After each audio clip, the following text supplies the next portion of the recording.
So again, good morning or good afternoon to everyone, and thank you for joining us. I think we started a new tradition with this June learning series, and we'll make sure to follow through it every year. So we started it last week, or I think it was 2 weeks ago, talking about June as the Pride Month, and today is actually connected to another tradition we started at Pando Logic. And I don't know how many people on this call were with us when we started it way back in December, when we actually decided to share and kind of expand the knowledge of people because we're working in a multicultural company. So we wanted to expand the knowledge of people of each other's culture, holidays, traditions, and anything around that area. So this is actually, this is part of it. And for me, Daryl and I just spoke a little bit. I'm very, very excited of this specifically, to hear and to learn more about it. And I think you probably all know what this day stands for, but we brought Daryl, or we asked Daryl to tell us a little bit more about what does it mean to actually make this day an official federal holiday. What is the purpose of that? How does it affect and reflect on this day in a more general matter, I might say. So Daryl, first of all, thank you very much for agreeing to speak with us today and tell us about this day. Thank you, first of all, I just want to say, for listening, not just hearing me, because I do think there's a difference between hearing and listening. So thank you. Good morning to everyone, I guess, here in America. Shalom to everyone in Israel. So nobody can say I did not speak Hebrew throughout this. It's really an honor to be able to share this. It's one thing for me to talk to people that I don't know, but it's another thing for me to be able to be at a company that I value, around people that that I work with, to share something that's close to my heart. And as you'll see, this goes beyond Juneteenth and really speaks to where we are today, just as a nation and as a world, and what it means for human nature. So let me start by first just saying thank you for the opportunity. Thank you to Terry for before it had been a federal holiday. I know now we're it's in the process of things being signed and it's pretty much a done deal. But even before that happened, Terry took the time to say that this would be a moment to be set aside. And I think that says something about the culture of the company and about the forward thinkingness of, where we can go. Also want to say, when Dekla said, well, he's not going to be here today, I said, oh, really? So I can really say what I want. I think about the lady that she confronted her friend. She said, I heard you were talking about me behind my back. Why would you talk about me behind my back? And she said, well, because it's more freeing, when you're right in front of me, it's harder. So, but all jokes aside, I appreciate the opportunity to share beyond, I talked a little bit last year. For those, by show of hands, how many were here last year when I shared a little bit last year? Okay, so last year I spoke a little bit after the George Floyd murder and just what was going on in this country.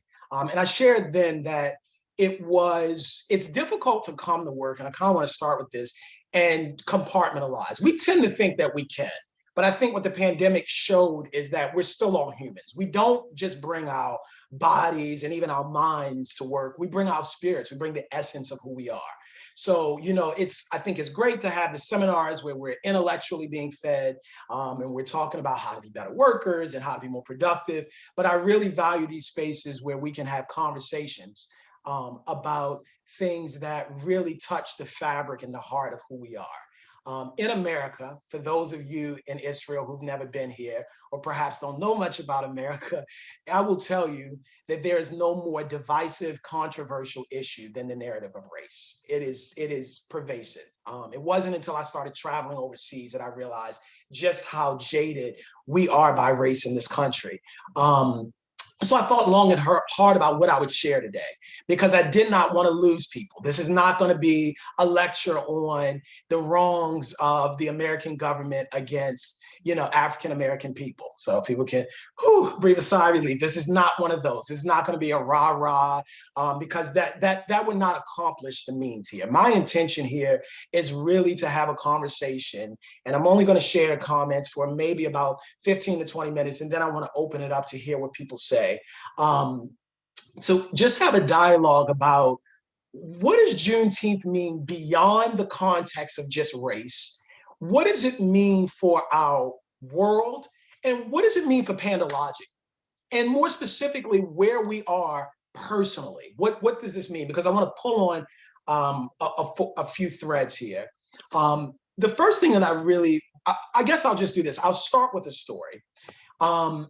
I grew up in Baltimore City, and then I moved to Virginia when I was about 12 years old. So that was shocking to me, because Baltimore City, though, it's poverty and, drug sort of epidemic and all those things, I had never really dealt with racism, because I was only around Black folk, for lack of a better word. When I moved to Virginia, Newport News, it was the first time that first of all, it's the first time I saw a Confederate flag. I was like, oh, for real? Like, this still happens? We still have these? I really thought it was something that was just in the movies. And it was the first time that I was, called the N-word. And I don't mean nice. I'm talking about the other N-word. And it was more surprising, I won't even say it was angering first. It was more surprising that there were, because the person who called me that was, and I shared this the last year when I, shared my comments, he was living in the trailer park with me, and he was barefooted. So I'm like, if you're better than me, then we really need to have a serious discussion. So it opened up my eyes, though, to the world in a different way. And I remember I was having a discussion in school. So I was going to Warwick High School, which is a majority Black school. It is, for those of you that are into football, it's the alma mater of Michael Vick. So, it kind of went put on the map because of that. Mostly, probably 80% Black, but I was in the International Baccalaureate program, which was probably 95% white. And we're in this class, we're in 10th grade, the history class. And I remember one of the guys, his name is Chris. I actually still talk to him on Facebook to this day. Good guy, but at the time I didn't see it that way, right? So he was Greek, or he's an American, but he pulled on his Greek heritage. And somehow in the class, we started talking about, race and racism and the history of America. And he raises his hand and he says, I just don't get it. I don't understand why Black people cannot get it together. My people came here and made something of themselves. Italians came here and made something of themselves. Irish people came here and made something of themselves. I mean, he must have gone down the list. And he's like, I just don't get it. After all these years, after hundreds of years, they're still talking about something that happened in the past. Why can't they just figure it out? Now, mind you, I'm like, great, oh, pick me. Like, I'm beside myself, trying to. So the teacher kind of is telling me, let him finish first, let him finish his comments. So, she calls on me, of course. I begin to talk about, the 400-pound, 400-year elephant in the room. I begin to talk about slavery, and I begin to talk about Jim Crow in the South and redlining in the North, and all the things that people tend to hear about when they hear people begin to talk about historical disadvantage and all of that. And, afterwards, I remember Chris, he just kind of shakes his head and says, no, but still, this and that, and people need to get over it. And finally, there comes this point, this tension point in the conversation, and other people had joined in. He said, Daryl, look around. You're the only one in this class that really thinks that way. And I said, but I'm the only one that's Black. And before I could even get Black out, I'm sitting here like, but it was an eye-opening moment for me. That was before I went to Morehouse College. That was before I went to Harvard for law school. It was a good teaching moment for me, because it helped me to see that a lot of what we deal with is people stuck in their perspective. That's a human nature trait. That's not just owned by white folk, for lack of better words, right? That's something we all struggle with, where we get siloed in a specific thought a specific perspective, and we kind of just run with that. And it made me question even then, what are the things that are right in front of me that I don't see? Even if I don't agree with, what do I just blindly and willfully refuse to see? And I've come to really understand that a lot of times we don't see what we don't want to see. Sometimes we don't want to see it because it's hurtful. We don't want to see it because maybe it makes us feel uncomfortable. We don't want to see it because maybe we feel like we had a hand in it. And I'm not just talking about Juneteenth nationally, I mean, even personally. For those of you that know my personal story, I mean, I know what it's like to kind of look back at past moments and think, Daryl, you could have been a little bit better, right? And so what happens is, as human nature, I think we tend to, and Deekla and I were talking about this a bit earlier, we tend to paint with bright colors something or overlook what's glaringly there. And for me, that story stands for what we're still dealing with now. So Juneteenth is not the celebration of the end of slavery. I mean, it's just not. And I think the video made that clear. Juneteenth is the celebration of the awareness of the end of slavery. There was a distinct effort, a concerted, institutional, systematic effort to keep people unaware, to keep people blind, deaf, and dumb. Because really and this is what I want to talk about. This is my theme for today. I had one theme. I was going to talk about one thing, and I really thought about what could I share that I think would resonate with everybody. And I think it's something we can all pull from, not just collectively, not just as a company, but even personally. I think all of it can be summed up in 3 words: fear of change. That's what it comes down to. It's fear of change. It's fear of change. And I want to thread that throughout where we are even now through the pandemic. But let me go back to Juneteenth for a second. We have I think we do a lot of Monday morning quarterbacking with history. We look back at history and we tend to look at it from the vantage point of now, which is it's really not fair. Can you imagine what it must have been like for them to hear that slavery was over? When I say them, I'm not just talking about the folks who were enslaved. I'm talking about the people and institutions and organizations that were holding them and that were benefiting from it. Because there were a lot of people that benefited from this. So now there's this proclamation that's signed in 1863 that says, slavery's over. Okay, but what does that mean? In fact, and I do think it is important to point out, the Emancipation Proclamation was signed for the states that were still in the Union at the time.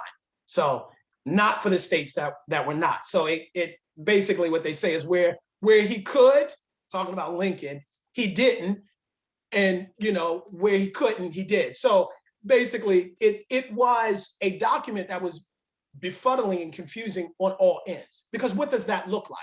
You say it's the end of slavery, but what does that mean?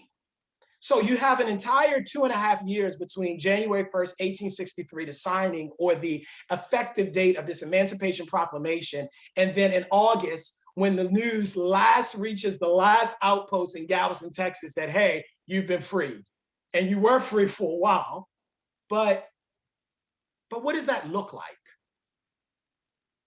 I mean, what does it look like? Because when people talk about freedom, you have to beg the question, freedom for what? To do what? Freedom is not just freedom from, it's freedom to. That's why people come to this country. It's not just freedom from whatever's happening in their nation, it's freedom to. So people could not, Black folks I'm talking about, could not own land. They were told they could not vote. That changed, right around that time. Could not own money. Did not know how to read and write, most of them who had been enslaved at least. So you say free, but what does that mean? Because historically we treat it as if, the Emancipation Proclamation signed it and that was it. It was confusing for everybody. And can I say this, and I say this carefully, it wasn't just confusing and angering to white slaveholders and organizations that were holding them in the South. It was confusing for Black folks as well, because there was a hierarchy that was in place. There was a hierarchy. There were people who, because I look a little bit more like that person and I live in the house, I'm kind of comfortable. I may not have everything they have, but I'm a little bit better than that person. Everybody loves to, that's human nature. We all love to point to somebody that we're a little bit better than. Take the guy that was barefooted and called me the N-word. Like, hey, he may not know where his dinner's coming tonight, but I feel like I'm a little better than you. And so what happens is with fear of change is, what does this look like? What does it look like? So now, wait a minute, we have an entire group of people who are here that are now free, so that it means that they can vote. And wait a minute, if they vote, can they hold office? And if they hold office, does that mean other racial groups can? What does that look like? Now you fast forward to 2020, and I think you have to draw the connection of how many people were scared. I'm talking about people who are present day landowners, right? Folks who are in positions of power and authority and hold rank over these institutions, who said, wait a minute, no. You come to work, I don't care what's going on. It was fear of change. What does it look like when now we live in a world where people are remote, people come to work when they want, or they choose not to? What does it look like when now women not just have the right to vote, but they're now holding offices? This is why I want to say this is bigger than a racial thing. We're still having the conversation, even in the Black church, as to whether or not women can preach. Really? I was just having this conversation a month ago with someone. He said, well, that's out of order because, the man is the head of the household. I said, is he? And he said, yeah, because the scripture says that, that the man is the head. I said, does it? Or is that what we say because it makes us feel better? Because again, we always like to point to things and places and historical fallacies oftentimes, and untruths and mistruths in order to, it's human nature, in order to justify why we are the way we are. It's fear of change. Because what does that look like?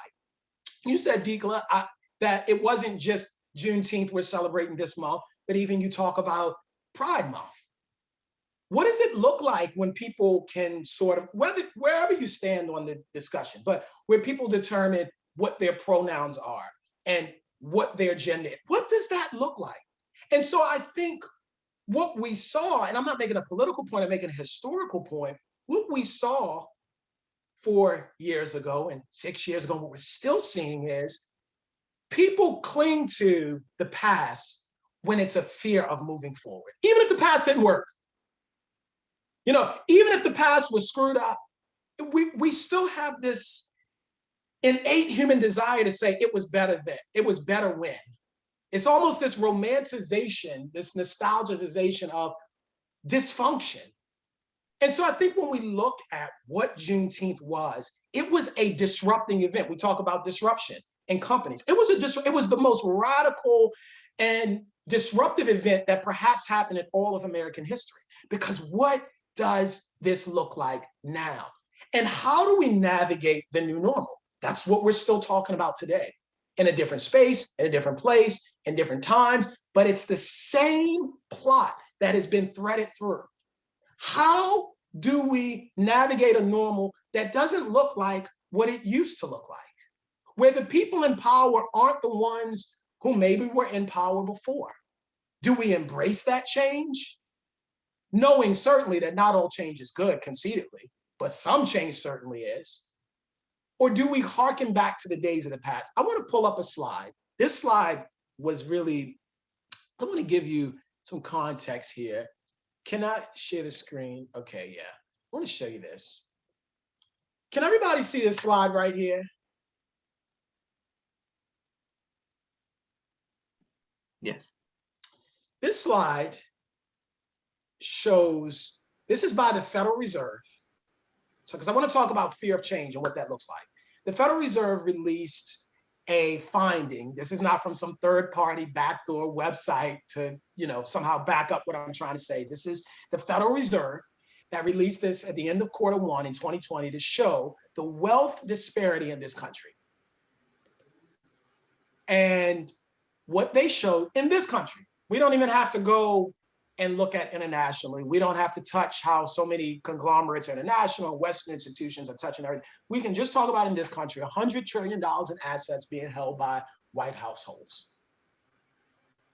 Now you see Black, you see Hispanic, and you see other, don't even make up 10% of that.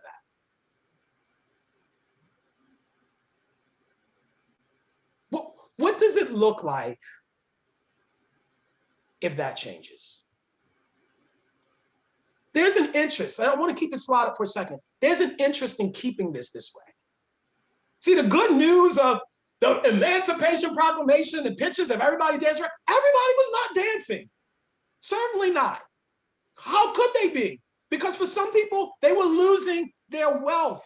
They were losing their control. They were losing their power. They were losing everything that mattered to them. And in fact, if I had time, which I won't, because I don't want to get into that, I would really talk about the fact that I think it is a historical inaccuracy that we tend to act like the South was any more racially motivated than the North.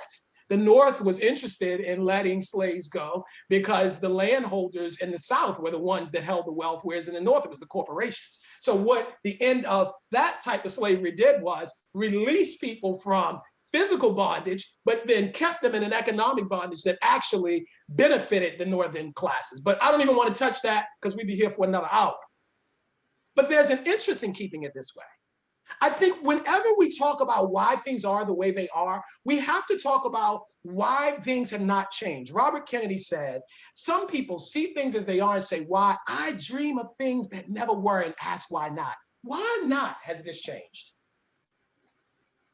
Why not still are we dealing with this level of disparity? And you have people who have the nerve to say that further along because they worked harder. Really? Many things can be true at once. You may have worked hard. I'm not doubting that. You may have done a lot of great things over your life. When I stepped foot into Harvard Law School, it was the first time I ever met families that I had studied. It was the first time I ever met a Kennedy. It was the first time I ever met Rothschilds. It was the first time I ever met people that I was like, wow. People that when folks will walk in the class, you whisper, you know, their family is such and such and so. But to suggest that these people are where they are simply because of hard work and not historical advantage is intellectually dishonest, and it's historically inaccurate. It doesn't mean that we're bad people to say we benefit from a privilege. I'm going to take it to me. I'm going to go back to the Black church, still having the conversation about folks preaching that are not men. I am keenly aware that if I were born a woman, in my race, in my ethnicity, in my city, but born a woman, there's certain opportunities that I've had in my life that I don't believe I would have had. And yes, I think I've worked very hard. Yes, I do think I'm a very eloquent person and smart and all that other stuff, but I also admit and understand that there is a historical privilege that even I benefit from. Were I born in Togo, on the side of a mountain, I don't think I would have done the same things that I did now, even with the mindset I have. So the question is, how do we begin to make a change here? Now that we know that there's an interest in keeping it this way, now that we know that there's a reason to keep it this way, how do we begin to have a serious, honest, and real conversation, I'm coming to the end, about what do we do with this? The first thing is, I think we have to ask ourselves whenever there's change and there's fear, because whenever there is change, there is fear. I mean, come on, there is fear. We fear what we don't know. We fear the unknown. I think we have to ask ourselves, why do I fear it? Why do I have a problem? As I had a conversation with someone said, well, if a woman's president, then what? The husband is the first man or the first. I'm like, is that the only reason we're not voting for the woman here? I just want to be very clear because we're trying to figure out what the husband's going to be called. Is that the sticking point? Because if it was another sticking point, we could have a longer conversation. But is that what we're scared of? I don't know about a military general saluting a person that's a woman. Really? But that's where so the question is, why do we fear change? Knowing that the best companies, the brightest companies, the most innovative companies, countries, empires are the ones that are on the cutting edge. I'm gonna speak historically about the Hebrew people for a second. The sons of Issachar knew the signs of the times. That's why they were ahead. Do you know the signs of the times? Or are we, like everybody else, still stuck getting dragged into what's inevitably going to happen?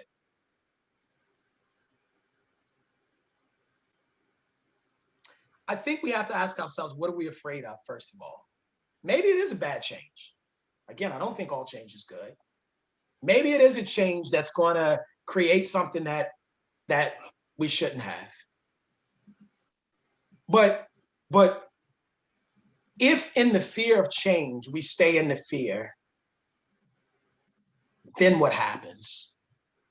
And I say this carefully, but I say it confidently because I think it has to be said. For those who are students of history, this is a fascinating period to live in. For those who studied the 1920s and the 1930s and the 1940s and what was happening in Europe, you see that the characters have changed, but the plot has not. You see what happens when people hold on to fear and they scapegoat. And they point to folks and say, this is why I'm having this problem. Not this. I'm not poor and not getting money because of this. I'm talking about even within this is still held by a very few number of families. But I'm poor and I'm locked out of the system because of these people. Really? Because of the Mexicans. It's the Mexicans. That's why I didn't get in the heart. I heard people say that. It's all these people with affirmative action. If you think that affirmative action has kept you out of any school that you have applied to, you probably did not understand the admissions process. You certainly didn't understand the legacy clause because the legacy clause is going to give you a leg up more than anything else can.